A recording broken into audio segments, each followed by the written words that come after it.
तारिखआव जानाय आरो मैयानि घटनाया मानो जाखो बिनि दाया सोरनि बे बाथ्राखौ जोङो जेला नायबिजिरो जों बेखौनो नुदों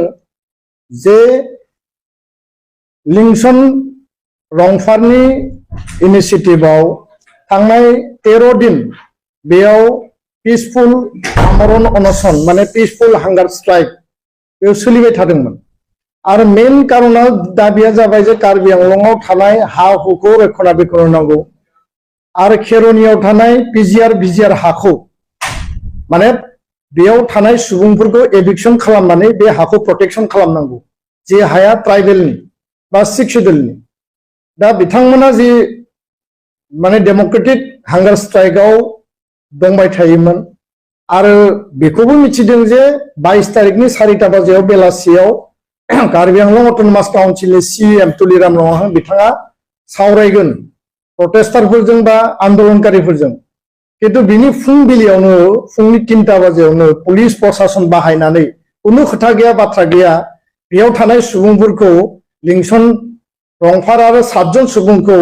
हमनानै लानानै थाङो आरो बे हमनानै लानानै थांनाय लोगो लोगोनो बेयाव मोनसे हुलुस-थुलुस परिबेस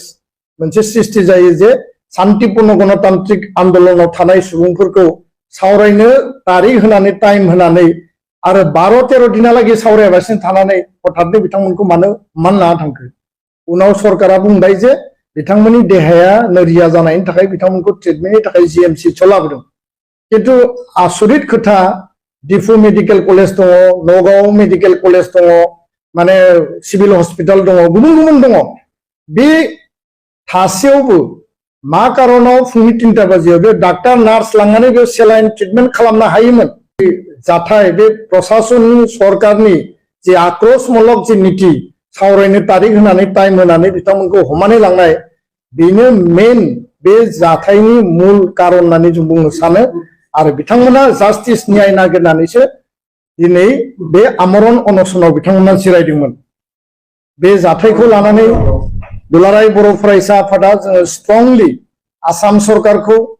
आरो जोंनि जेसेबां मोनथाम काउन्सिल दं आसामाव जे कार्बि आंलं काउन्सिल डिमा हासाव काउन्सिल बिटिसि काउन्सिल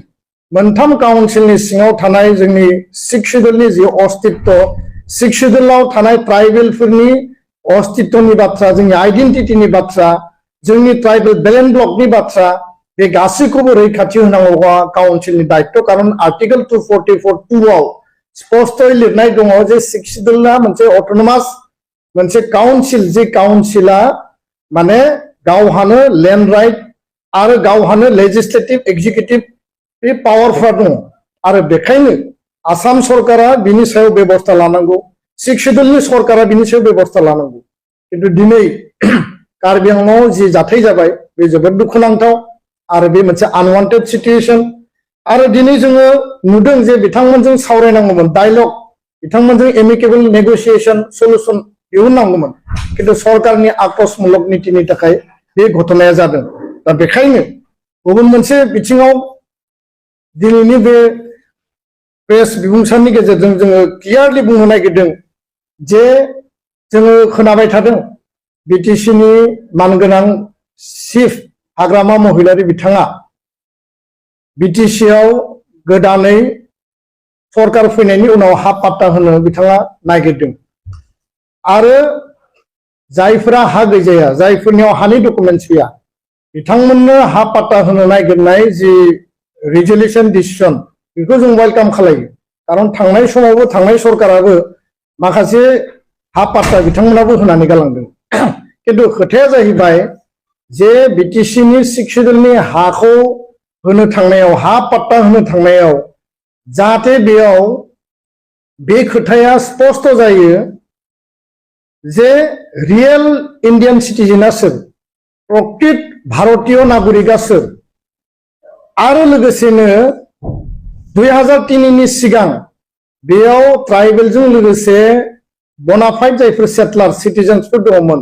बेयाव एसामिस इन्डिजिनियासआनो जा गुबुन गुबुन हारि माहारियानो जा कारण बिटिसि सिक्स शेड्यूलाव लिरनाय दङ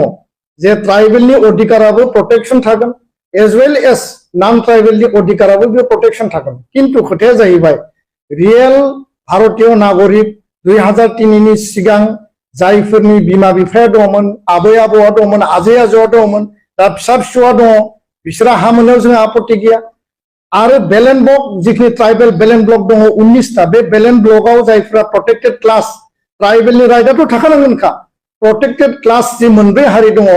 बिथांमोनाबो बेयाव अधिकार दङ गावसोरनि हानि डकुमेन्टस पाट्टाखौ बिथांमोना मोनगोन किन्तु नियम आयेन Assam land revenue regulation act 1886 chapter 10 बा आसाम लेन्ड पलिसि 2019 बेफोरखौ भंग खालामजोबनानै अकल राजनीतिक कारनाव भट बेंकनि सार्थआव जुदि सोरनोबा आयेन भंग खालामनानै जुदि हा होयोबा दुलाराय बर' फरायसा आफादा बेखौ जोङो गोख्रोङै गाबथागोन।